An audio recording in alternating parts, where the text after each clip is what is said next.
What would happen if Karl Marx rose from the dead and woke up in modern-day London? Would he recognize the city where he lived in exile? It may be a dream destination for well-heeled tourists, but with all its luxury shops and flats, it's a nightmare for the working classes. Could Marx afford to live in the inner city? Absolutely not. He'd likely wind up sleeping in a phone booth. So what would Marx have to say today? Exploitation, commodity, fetishism, and the power of money. Which of his theories are still relevant?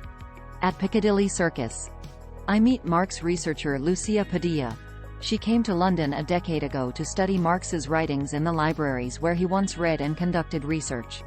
Padilla takes us on a walking tour through Soho, the area where Marx once lived. Our first stop, Performa Red Lion pub, birthplace of a communist manifesto. Today it's a cocktail lounge. Would Marx be shocked? Surely. He would be surprised to see Soho today, because at this time it was really different. It was a very poor area and a lot of German and other European refugees actually lived there, but I don't think it would be surprised to see capitalism today. I think that actually he predicted many of the processes that we are witnessing today, from the kind of globalization of a production and trade in crack, increasing migration and internationalization not only of capital but of the working class. Karl Marx himself has become a product marketed around the globe. There's even a hair salon in Chinatown named after him. Well, I guess even philosophers have to get a haircut sometimes. This is Dean Street, where Marx lived with his wife Jenny and their children in a two-room flat. They barely had enough money for rent and food. 3 of their children died during their time in Soho.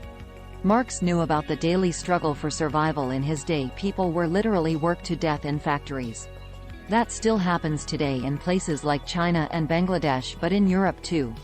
Exploitation remains common and has got worse in the wake of the economic crisis. The crisis has led to increasing exploitation because one of the effects of the crisis hasn't been just like cutting social services law, lowering wages and so on, but also lengthening of the working time, working hours.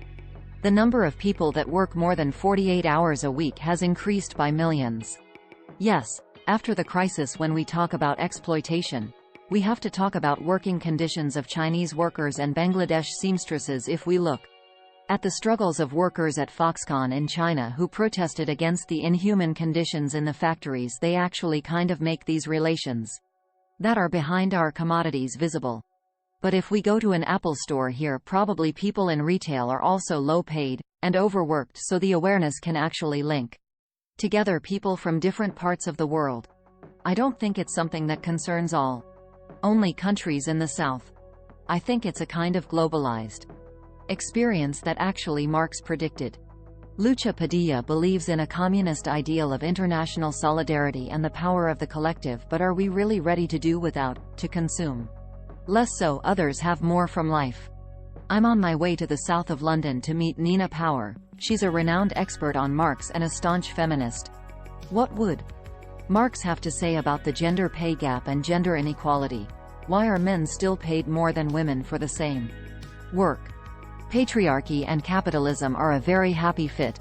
They love each other, and actually what capitalism does is to reinforce the differences between men and women and to treat women as property on the basis of their capacity to reproduce, and both Engels and Marx recognized this. Let's take a look into the future world where there's artificial intelligence doing alienated labor for us. Could it be there won't be such a thing as a working class anymore? We are not yet at a point at which we would say that robots can look after our babies, or that we should be like employing robots to take care of our older people's loneliness. You know, they have tried these things in parts of the world, like Sofa in Japan for example. There might be a distraction, but there is no replacement for human contact. On the one hand, I'd be quite happy if women and men didn't have to sell sex, and if we could replace it with sex robots or something like that, and if you could generate an AI that did the job like that, would be better in the sense that fewer human beings would be treated badly. But at the same time, I'm not sure this is like what we should be aiming for. If it can help us be more together and more solidarity and help each other, fine. Karl Marx lies buried in Highgate Cemetery. Marx is dead. Long live Marx. We need visionary thinkers like him more than ever, as the problems of exploitation, poverty and inequality remain unsolved. Karl Marx outlined a vision of a better world, but it's up to us to create it.